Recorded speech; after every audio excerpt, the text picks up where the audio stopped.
పశ్చిమాసియాలో 2 వారాల పాటు కాల్పుల విరమణకు ఇరు దేశాలు అంగీకరించడం సుపరిణామం అంటున్న హెచ్సియు ప్రొఫెసర్ రమణమూర్తితో మా ప్రతినిధి సూరిబాబు ముఖాముఖి.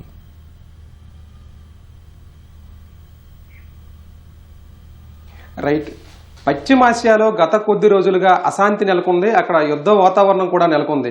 అయితే తాజాగా కూడా ఇరాన్ అమెరికా మధ్య కాల్పుల విరమణ ఒప్పందం 2 వారాలకు కుదుర్చుకున్నట్లు అమెరికా శ్వేత సముద్రం ఈ ప్రకటన విడుదల చేసింది. అయితే ఇదే అంశంపై మనతో మాట్లాడేందుకు హెచ్సియు సీనియర్ ప్రొఫెసర్ ఆర్థికవేత్త రమణమూర్తి గారు మనతో ఉన్నారు. మరిన్ని విషయాలను ఆయన మాటలోనే అడిగి తెలుసుకుందాం. సార్, ఈ యుద్ధ విరమణకు సంబంధించి తాత్కాలిక ఒప్పందాన్ని, ఈ అంగీకారాన్ని మీరు ఏ విధంగా చూస్తారు సార్?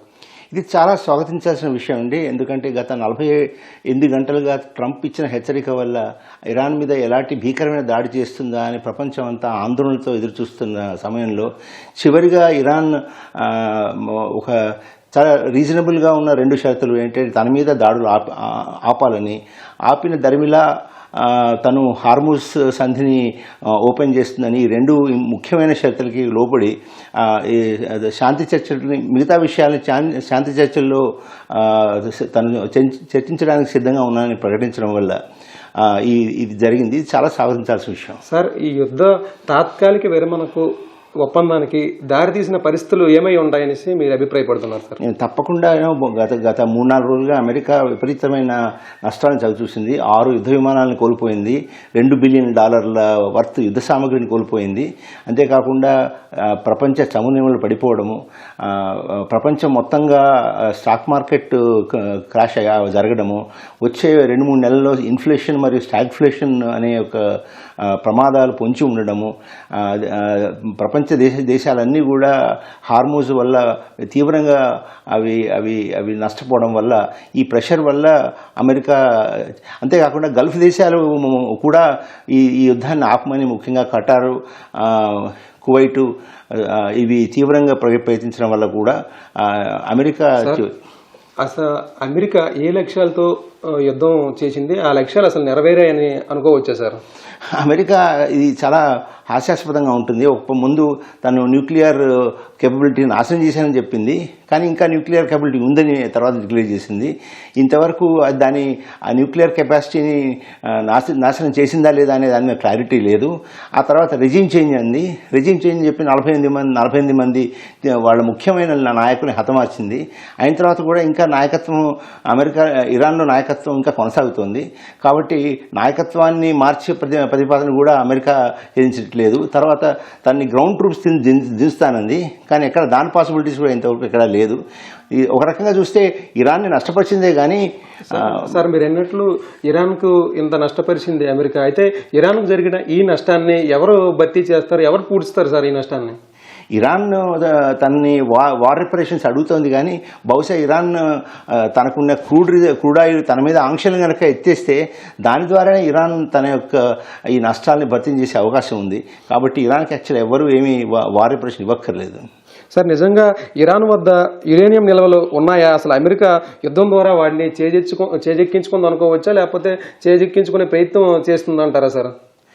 ఐ థింక్ అది ఇంతవరకు తేరని ప్రశ్న అండి. అది ఎంతవరకు ఉన్నాయనేది న్యూక్లియర్ ఏజెన్సీ వాళ్ళు వెళ్ళి, వాళ్ళు ఇంటర్నేషనల్ అటామిక్ ఏజెన్సీ వాళ్ళు వచ్చి వాళ్ళు అక్కడికి వెళ్ళి ఇన్స్పెక్షన్ చేస్తే తప్ప, లేకపోతే ఇప్పుడు ఉన్నవన్నీ పుకార్లే అని మన అభిప్రాయం. సార్, ఈ 2 వారాల పాటు ఏదైతే తాత్కాలిక యుద్ధ విరమణ, కాల్పుల విరమణ ఒప్పందం చేసుకున్న ఇది తాత్కాలికం అనుకోవచ్చా, లేకపోతే శాశ్వతంగా కూడా ఈ యుద్ధ విరమణ ఒప్పందం జరిగే అవకాశం ఉందంటారు సార్? మీ అభిప్రాయం ఏంటి సార్? ఇది ఒక రకంగా తాత్కాలికమే అవ్వచ్చు. ఎందుకంటే ఇజ్రాయిల్ తన యొక్క ఇరాన్ మీద దాడులు ఆపుతుందా, హిజ్బుల్లా మీద, దక్షిణ లెబనాన్ మీద తన యుద్ధాన్ని ఆపుతుందా అనేది చాలా ముఖ్యమైన ప్రశ్న. ఇజ్రాయిల్ గనక అమెరికా నియంత్రణ చేయగలిగితే ఇరాన్ మీద యుద్ధం చేయకుండా, అప్పుడు ఈ యొక్క తాత్కాలిక యుద్ధం కొనసాగుతుంది. సరే, యాక్చువల్గా ఈ పశ్చిమాసియాలో ఏదైతే యుద్ధం జరిగిందో, ఈ యుద్ధ ప్రభావం వల్ల ప్రపంచ ఆర్థిక వ్యవస్థ పైన ఇది ఎలాంటి ప్రభావం చూపించింది సార్? అయితే ఈ ప్రభావం వల్ల ప్రపంచ ఆర్థిక వ్యవస్థ పైన ఈ ప్రభావం వల్ల ఇతర దేశాలకు కావచ్చు, మన దేశంపై ఈ ప్రభావం ఎలా ఉంది, ఎలాంటి గందరగోళ పరిస్థితులు ఉంటాయంటారు సార్?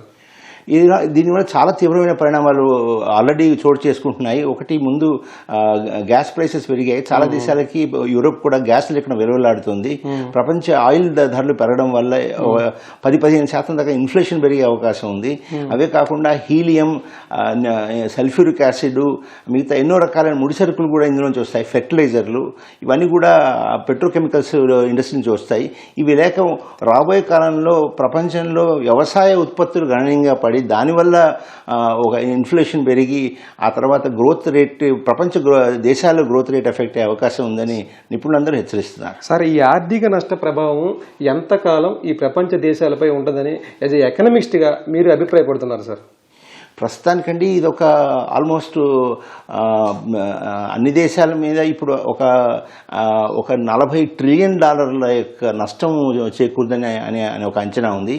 $40 ట్రిలియన్ అంటే అది బహుశా ఒక ఏడాది పైనే ఇంకా తీసుకుంటుంది. ఈ యుద్ధంలో ప్రభావం నుంచి అది ఒక రిసెషన్ ఆల్రెడీ సెట్ అవుతుంది. దాని నుంచి బయటకు రావాలంటే ఏడాది పైనే తీసుకుంటుంది అనుకుంటున్నాను. అయితే ఒక ప్రపంచంలో పశ్చిమాసియాలో కాకుండా ఏదైనా దేశాల మధ్య యుద్ధాలే పరిష్కార మార్గాలు అంటారా, లేకపోతే చర్చల ద్వారా ఏదైనా సమస్యలు ఉంటే పరిష్కరించుకోవడం మంచి మార్గమని మీరు అభిప్రాయపడతారు సార్? ఇప్పుడు మనం ఒక మల్టీపోలార్ వరల్డ్కి వచ్చామండి. ఇప్పుడు ఈ యుద్ధం వల్ల ప్రూవ్ ఏంటంటే అగ్రరాజ్యం అమెరికా కూడా ఏ చిన్న రాజ్యాన్ని ఓడించలేదు. అనవసరంగా పోయి తన యొక్క ప్రెస్టేజ్కి పోయి యుద్ధం చేయడం వల్ల దానికి వచ్చే తీవ్ర నష్టం వల్ల తప్ప అసలు ఏ యుద్ధం వల్ల ఏ అగ్రరాజ్యం కూడా వేరే దేశాలని ఓడించలేదు. ఇది అమెరికా గ్రహించి ఒక శాంతి ఒప్పందం ద్వారా, కోఆపరేషన్ ద్వారా ఏదైతే గ్లోబలైజేషన్ ప్రాసెస్ స్టార్ట్ అయింది దాన్ని కొనసాగింపుగా చేసుకోవడం వల్లే అమెరికా కానీ ప్రపంచ దేశాలకు కానీ వాటి యొక్క వాటి ఇది ఉందని నేను అనుకుంటున్నాను. ఇది మొత్తానికి పశ్చిమాసియాలో జరిగిన యుద్ధం ఏదైతే ఉందో, ఈ యుద్ధం వల్ల తాత్కాలికంగా 2 వారాల పాటు ఒప్పందం చేసుకోవడం మంచిదని ఆయన అభిప్రాయపడుతున్నారు. ఏదైతే అక్కడ యుద్ధం జరిగిందో ఈ యుద్ధం ప్రపంచ దేశ ఆర్థిక వ్యవస్థపై కూడా పడిందని, $40 ట్రిలియన్ ఎకానమీ కూడా నష్టం జరిగింది. ఈ నష్టాన్ని పూడ్చేందుకు ఏడాది కాలం పాటు కూడా సమయం పట్టే అవకాశం ఉందని ఆయన అభిప్రాయపడుతున్నారు. అయితే అగ్రరాజ్యాలన్నీ కూడా పెత్తనం చెలాయించడం మానుకోవాలని, ఏదైతే గ్లోబలైజేషన్ వచ్చేసిన తరుణంలో కూడా అందరూ కూడా కలిసికట్టుగా ముందుకు వెళ్తేనే ఈ ప్రపంచం ముందుకు వెళ్తుందని, అలాగే ప్రజలు కూడా శాంతియుతంగా ముందుకెళ్లాలని, ఏదైతే యుద్ధం జరిగేటప్పుడు యుద్ధం పరిష్కార మార్గం కాదని కూర్చొని చర్చించుకోవాలని అయితే ఆర్థికవేత్త రమణమూర్తి గారు అయితే తమ అభిప్రాయాన్ని వెల్లడించారు. వీడియో జర్నలిస్ట్ రమేష్తో సూరిబాబు, ఈటీవీ న్యూస్, హైదరాబాద్.